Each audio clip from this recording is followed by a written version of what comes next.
Welcome to our follow up to our five 2010 indie films that you should check out. And on this episode here, we're talking about the honorable mentions. So we're going to run through our list of films that didn't quite make the list, but you should still go and check out. And we're going to start with Marcus. What is on your list of honorable mentions? All right, so I've got a few. So, but Dead Snow 2, absolutely love this movie. It's to me it's Evil Dead 2 on crack. Zombie Nazis fighting Russians with Martin Starr from Silicon Valley. Absolutely love this movie. If you haven't seen the first, you can still watch this one, and it's even that much more zanier and crazier. It's a zombie film with an unlimited budget, I think, of just for gore. It's definitely so maybe it doesn't fall under indie. This one, which is I'm not a fan of the previous film, but I do love this movie, and I think this movie is a superior film. 10 Cloverfield Lane. To me, this contains John Goodman's best performance he's ever Yes, given, definitely. and that's saying a lot. If you weren't a fan of Cloverfield like I was, don't even worry about it. This movie has really very little to do with that. The characters are incredible. It all takes place in one location, and you got to see it just for John Goodman alone. And this came out a few years ago, and it's been making the rounds, and people really dig it. And it's Haunt, which is Yeah. this was like one of the first haunted house movies, because there's so many of them that kind of pop up, and this was one of the really creepy ones that just gets under your skin in so many ways, and it doesn't like a lot of them once the trick is up, they stop becoming creepy and you start being like, okay, that's what it is. No, once you see what's going on in this, it gets even creepier and it gets even more intense and more scary. And it's just, I think it's one of those movies that people need to watch on Halloween, along with my next pick. Well, next two picks. But like this is just one of those films that's like it's found its way into my yearly rotation. Whenever I show it to people, I see them cringe, and I love that. You know, is definitely one that needs to be watched on Halloween as well, and that is, of course, Terrifier. This was very hard to not put this one in the next one in my top five, but top fives are very it's insane. Yeah. But Terrifier, if you haven't seen it, it's easily one of the best slashers, as was said before. Art the Clown is definitely is the biggest horror icon that we've gotten since Jigsaw, in my opinion. And with the second one and coming out and the team behind it and everything that's going into it, this is definitely going to be, once again, I keep saying it is Terrifier 2 is aliens to alien. It's going to be incredible. And if for gorehounds, you can't go wrong with this. I mean, this has definitely got one of the most creative kills, which I don't want to spoil. Oh, yeah. I won't spoil, so I'm not flipping the back of this. But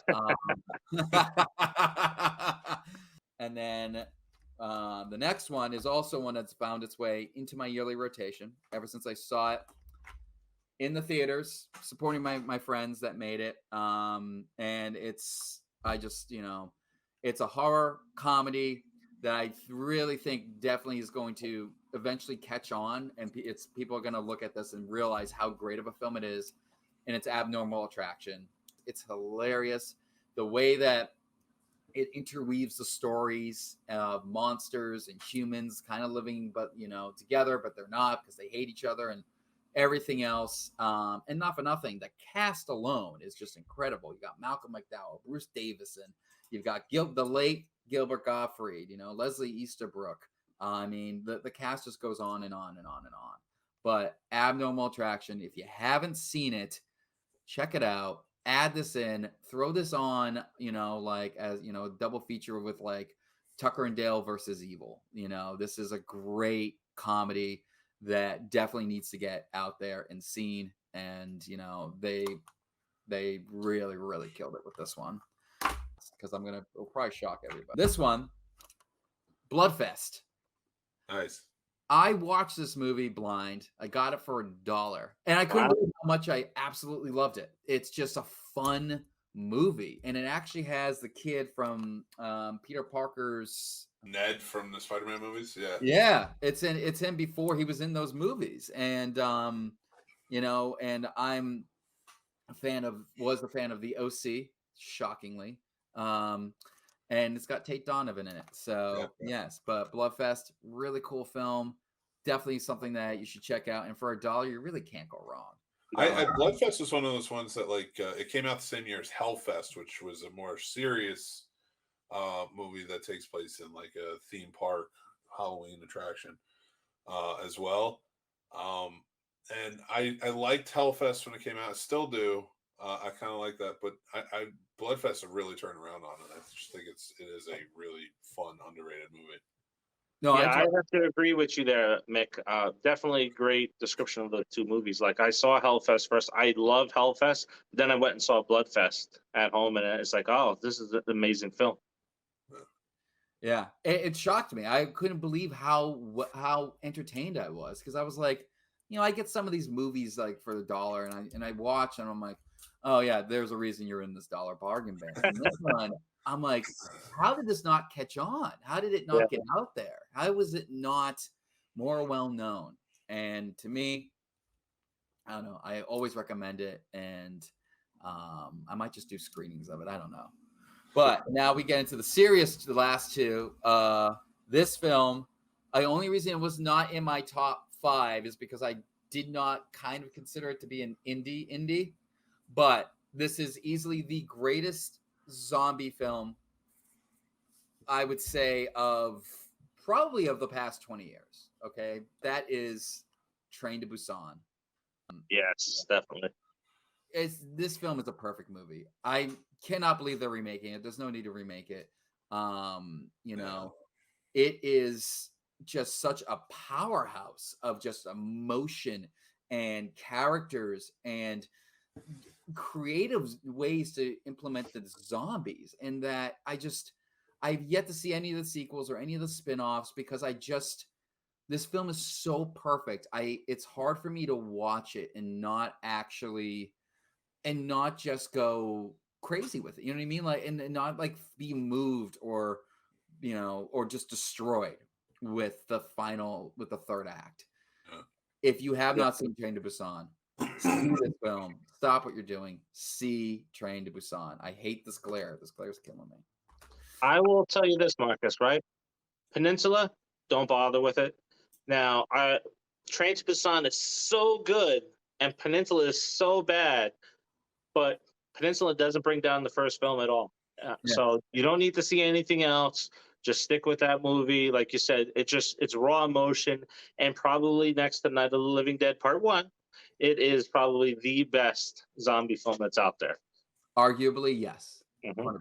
And now this is the one. This is the indie that I loved. Every time I watch it, I have a panic attack during it, just because this movie is a fucking 2-hour panic attack. And I love the guy's other movie, but I think he perfected it with this. They got shafted at the Oscars, and it gave 2 of the greatest tweets that I'll talk about in a second, but uncut fucking gems. I love this. Definitely. Movie. I can't believe I left that off my list. That's an amazing one. Oh my God. I went into this film being like, okay, and like the first 5 minutes, it's like, I'm like, oh God, what is this? Oh, is this really the performance I'm getting from Sandler? Because he's kind of like, like he's good for the first 5, but he's not like, I'm like, because all you heard is how great he is. But then the film kicks in, and it's just, he just keeps doing more stuff and more stuff. And it truly captures an adrenaline junkie's decline, and how much they just keep needing to constantly fuck their lives up just to keep their adrenaline going. And Sandler is incredible in this. And the other thing is, none of the actors in this film are actors, minus Sandler and like his father and like 1 or 2 other people. Everybody else, the Safdie brothers, casted regular humans. They were like, "Oh, you're a bouncer. We're casting a bouncer. They were just taking this guy who just never acted before. That's why everything feels raw and real and like gritty New York. And when Sandler got shafted by the Oscars, the best tweet ever was from Kathy Bates to Adam Sandler saying, don't worry. It was, I'm butchering it, but it was like, don't worry, your mama still loves you and your mama still is proud of you. Yeah, awesome pick. Uncut Gems was great. Yeah. I had anxiety watching it. That's how intense that movie is. I left, it's like, oh my God, I feel like I'm tweaking. Yeah, it's an anxiety attack. Good one. Really good list there. All right, Mr. Mick, what do you got? I'm just going to run through these. The End List from 2017, Mudbound from 2017, Parasite from 2019, Get Out 2017. 2017 was like a banner year. Safety Not Guaranteed from 2012. If you haven't checked that out, it's definitely a very fun comedy sci-fi. Moonlight, beautiful film, beautiful. A Girl Walks Home Alone at Night. Raw, it's a good horror movie. Drive was on there, and probably my number one out of all of these. And it came very close to making my top 5. Was One Cut of the Dead, the Japanese film from that tells 3 very different stories, and it's a wonderful watch. Good picks. Yeah. I'm going to run through mine too. I'm going to leave off the ones that were mentioned. Now, this first one, I don't know if we really can consider it an independent film, but it's Whiplash with Miles Teller and J.K. Simmons. Sony did release it in North America, but it was released by, I think, Stage 6 all across the world. Good drama there. Good Times. Since you mentioned Uncut Gems, Good Times is an amazing film. So, everybody that always gets on, I forget his name at the moment, but everybody that gets on his Robert Pattinson's ass about acting needs to go check out that film because he just does a superb job in it. Also, Victor Crowley, because Felissa Rose in this movie is just a pure gem. And the more I see her in films now, she needs to be on the big screen more often with a lot of her films because she is just really underrated right now.